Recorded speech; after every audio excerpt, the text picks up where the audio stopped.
ચાલો તો બધા મિત્રોને જય શ્રી રામાપીર। આજ મારા નવા બ્લોકમાં બધા મિત્રોનું સ્વાગત છે। બધાને જય શ્રી રામાપીર, જય માતાજી વાલા। જો આપણે આજ બાજરી લણવાનું મુહૂર્ત કરી દીધું છે। જો આપણી ફેમિલી સાથે આપણે બાજરી લણવા આવી ગયા છીએ મિત્રો। તો વિડીયોમાં બનાવી રહીજો, વિડીયો પૂરો જોજો, લાઈક કમેન્ટ શેર અને ફોલો કરવાનું ભૂલતા નહીં વાલા। તો બાજરી લણવાનું આપણે મુહૂર્ત કરી દીધું છે ગણપત દાદાનું નામ લઈને। અને મિત્રો બાજરીમાં શું મહેનત પડે છે અને કેવી રીતની લણવી મિત્રો આ વિડીયોમાં બતાવવાનો છું। અને કેટલું કષ્ટ પડતું હોય છે બાજરીમાં, કેમ લણવી, શું શેનો ઉપયોગ કરવો એ આ વિડીયોમાં હું તમને બતાવવાનો છું મિત્રો। વિડીયોમાં બનાવી રહીજો। ચાલો આપણે બાજરી લણવાનું કરવી ચાલો મિત્રો।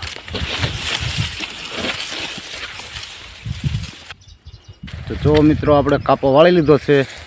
તો આ કાપો મિત્રો આપણે ગઢિયા વખતનો છે, અત્યારે કોઈ કાપા વાળતા નથી। તો આપણે કાપો વાળી લીધો છે અખતરો કરવા માટે કે ભાઈ કાપામાં કેટલી સરળ પડે, કાપામાં લણવાની મજા આવે મિત્રો।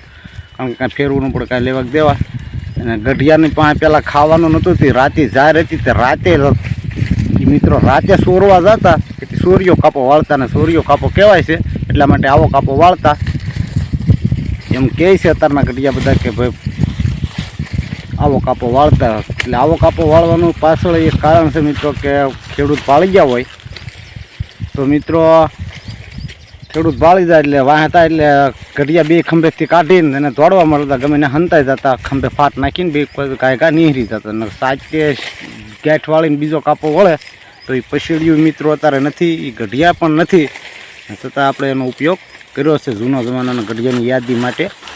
તો મિત્રો વિડીયો કેવો લાગે કોમેન્ટમાં જણાવજો મિત્રો, અને હજી વિડીયોમાં બનાવી રહીજો।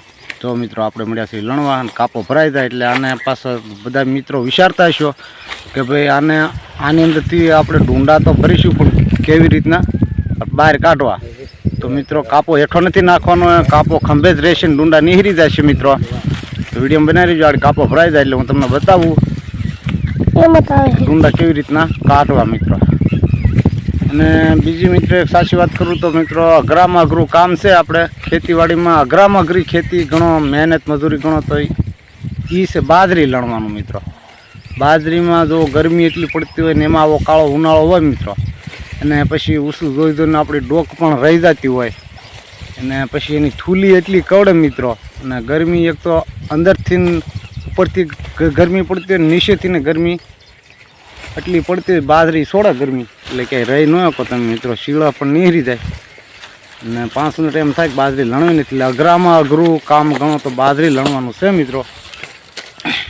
તો જો આપણે આવી રીતના બાજરી લણી રહ્યા છીએ, જો આવી રીતની લણીને આવી રીતની કાપામાં નાખી દેવાની મિત્રો।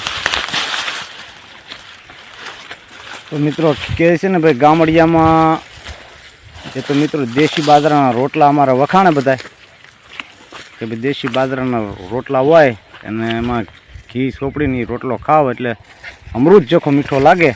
પણ મિત્રો એ પરસેવો પાડ્યો હોય ને આવી રીતની મહેનત કરી હોય એમને ખબર હોય મિત્રો, બાકી તો હું બધા વાતો કરી શકે મિત્રો।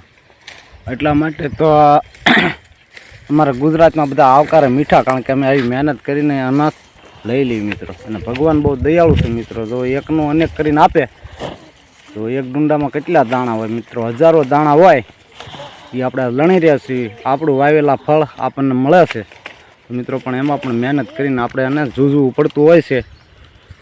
જો આપણો કાપો ભરાઈ ગયો છે તો ચાલો મિત્રો હું તમને બતાવું કાપો કેવી રીતનો ખળામાં ઠલવો, જો લુગડું પાથરી દીધું છે ને અહીંયા આપણે કરવાનું છે ઢગલ્યો, પછી હલર તેડાવશું।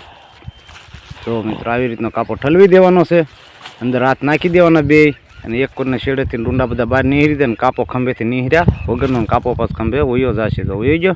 તો ચાલો મિત્રો જો આ છે અમારી બધી ફેમિલી, આ મારી દીકરી છે, પછી મારો દીકરો પણ છે, અને મારા ઘરના છે મિત્રો, અમારે 4 જણાની ફેમિલી આપણે બાજરી લણવા માટે આવી ગયા છીએ। કારણ કે મજૂર મળતા નથી મિત્રો, 500 રૂપિયા દાડી આપો તો છતાં એમ કે ભાઈ બાજરો નહીં અમે વેસો તો લઈ લઈશું, એટલા માટે ખેડૂત મિત્રો જો આપણે લણી રહ્યા છીએ આવી રીતનું લણવાનું હોય છે। આપણે કાપો કાઢી નાખીશું, ઠેલીનો ઉપયોગ કર્યો છે। ઠેલીમાં મિત્રો એકદમ સારું રહે છે ઠેલીમાં, કારણ કે ઠેલીમાં સારું રહે છે એનું કારણ એ છે મિત્રો આપણે આખા ખુલ્લા રેવી કરું, કાપામાં તો ખંભો રહી જાય, વાહ ફાટવા મળે, હાથ ઊંચા કરવાનું તકલીફ પડે, ને આ ઠેલી ખાલી ફેરવવાની રહે અને પવન પણ તમને મળી રહે, ગરમી ઓછી થાય, એટલે ઠેલીનો જ ઉપયોગ કરવો મિત્રો। એમાં ડુંડા લણવા થોડીક વાર લાગે, ઓલામાં ગાય ડુંડા લણાય ને આમાં થોડીક વાર લાગે, કારણ કે ફેરવામાં રહ્યું એટલે જો ઠેલી ભરી લીધી છે ફટાફટ। ને આપણે જાવી ખળે આપણે થેલી માથે ઉપાડીને આવી રીતનું હાલવાનું હોય છે, પણ હાલવાનું ધ્યાન રાખવાનું. ચશ્માનો ઉપયોગ કર્યો આપણે, કોકો ન વાગે એટલે, ને કોકો પણ વાગી જાય. જો એક થેલી ઠલીને બીજી થેલી ભરી લીધી છે મિત્રો. તો મિત્રો આમાં એટલી મહેનત પડે છે મિત્રો કે એની વાત જ પૂછોમાં. આ મિત્રો કોઈ દાળિયા હોત ને રાડ નાખે 500 રૂપિયા દેવી તો છતાં દાળિયા ન આવે. તો સાચી મહેનત મિત્રો આ છે ખેડૂતની, અને છતાંય કોઈ અનાજની કદર કરતા નથી. તો મિત્રો એટલું મતતા હોય છે ખેડૂત ભાગ્યા. અને મિત્રો હવે જો ખેડૂત ભાગ્યાએ બધા અનાજ વાવવાનું ઓછું કરી દીધું. ખેડૂતને ભાગ્યા પૂરતી વાવી દે વીઘા 2 વીઘાનું, એટલે 2 ઘરે થઈ જાય. માર્કેટમાં અનાજ ઓછું આવે, એક દિનના સમય અનાજ મળવાનું નથી મિત્રો. તમારું શું કહેવું છે કોમેન્ટમાં તો જણાવજો મિત્રો, કોમેન્ટ કરજો. એક દિનના સમયે અનાજ સાટું માણસ રોશે. વિદેશમાં અનાજ નથી મળતું, એની ઘોડે આપણે પણ અનાજ નથી મળવાનું. કારણ કે આપણે શું છે, કોઈ મિત્રો મજૂર નથી મળતા, એના લીધે ખેડૂતે ભાગ્યાઓ બધા ઓછું કરી નાખ્યું. એના ઘર પૂરતી જ અનાજ પકવે છે મિત્રો. તમારું શું કહેવું છે મિત્રો, અને વાત સાચી છે કે નહીં કોમેન્ટમાં જણાવજો. તો આવી રીતનું મથવું પડતું હોય છે, અને પછી આપણને અનાજ મળતું હોય છે મિત્રો. અને તો મિત્રો આવી રીતનું જો આપણે બીજા રાપે સડી ગયા છીએ, એક રાપા ઉતારી લીધા છે, અને પછી હલર લાવશે કાઢશું તો તમને વિડીયો નાખશું. ચાલો તો બધા મિત્રોને જય શ્રી કૃષ્ણ.